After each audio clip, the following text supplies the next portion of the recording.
hát tai hoa kèm nhát mong lá sương hà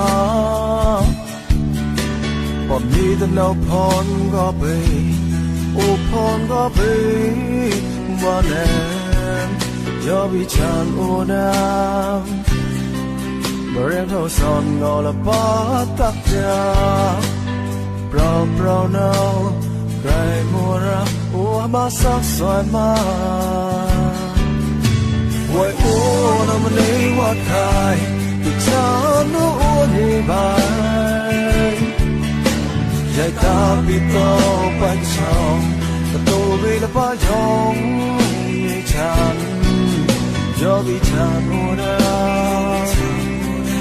có dễ hót tập tôi là bãi ô như là câu mà quay chán bôi chỉ bóng nô còn yêu cha là ba bay bay trong qua đây cha lên mong gió cha mong về là hú quên vòng ta yêu bê mệt mong còn yêu cha là ba bay bay trong lúa tươi có hồ sương mít ta đắm chỉ cho tuyệt vọng muốn mong hỏi trong trái gom đây mệt mỏi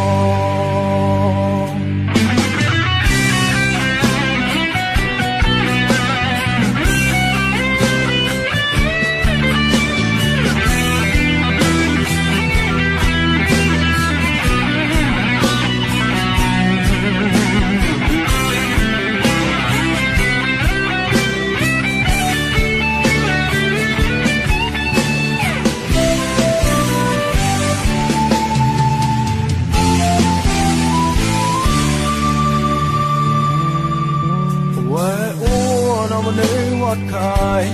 cha nó uốn như bài bom như tên nào phòn có bì ô phòn có bì mà em cho bị chán ô đau và riêng thâu son ngò là ba hôm nhì là câu mà quay chán buổi chỉ phòn nô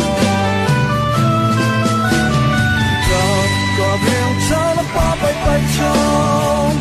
qua đây cha lên mong gió sao mong bay là hú quên mong mắt tay ô